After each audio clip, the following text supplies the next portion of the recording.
Hello তোমার দিকে অনেক অনেক হ্যালো বন্ধুরা, শাশুড়ি মা রান্নাঘরে তোমার দিকে অনেক অনেক স্বাগত। দেখো আমি মটনটা বসাবো, দেখো তেল দিয়ে দিচ্ছি কড়াতে। আগে কিভাবে কি রান্নাটা করছি তোমার দিকে শেয়ার করবো। তোমরা প্রথম থেকে শেষ পর্যন্ত রান্নাটা দেখে কমেন্টে জানাবে আমার রান্নাটা কেমন হয়েছে। তেলটাতে আমি দিয়ে দেবো ফোড়ন, তেলটা এবার আমি গোটা গরম মশলাগুলো দিয়ে দেবো তেজপাতা, শুকনো লঙ্কা দিয়ে ফোড়নটা আমার হয়ে গেলে তবে আমি পেঁয়াজটা তুলবো। দেখো কালারটা সুন্দর আসার জন্য আমি তেলেতে একটু হলুদ দিয়ে দেবো, দিয়ে এবার আমি পেঁয়াজটা তুলে দেবো। দেখো ফোড়নটা আমার হয়ে গেছে।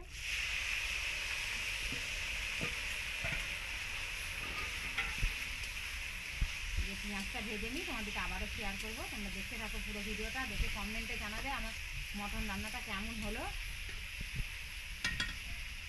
আমার ভালো করে ভাজা ভাজা হয়ে গেছে। এবার আমি আদা রসুনের পেস্টটা পুরোটা দিয়ে দেবো।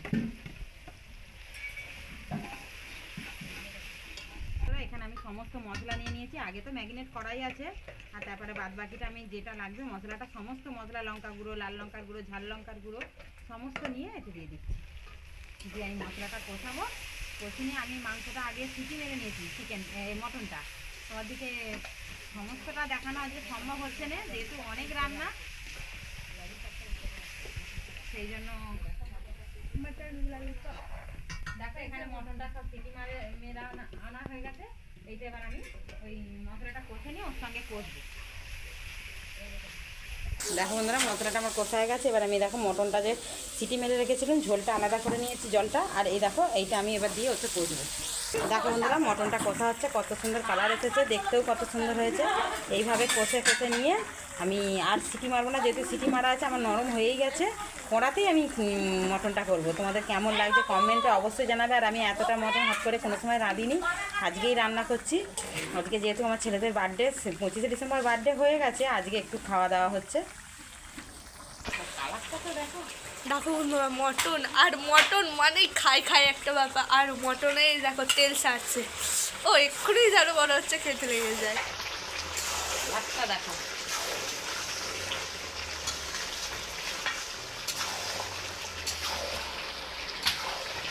আজকের খাই খাই মটন।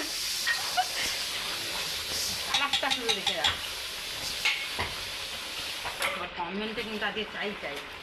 আজকে কমেন্টটা অবশ্যই বলবেন যে কে কে এরকম মটন খেতে পছন্দ করো।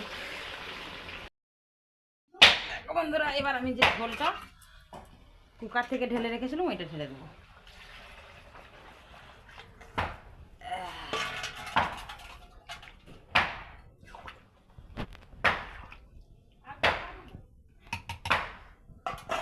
দেখো বন্ধুরা মটনের জলটা দিয়ে ফুটতে দিয়েছিলাম, এরকমভাবে ফুটবে। আমি খাবার সময় নামিয়ে তোমাদেরকে আবারও শেয়ার করব।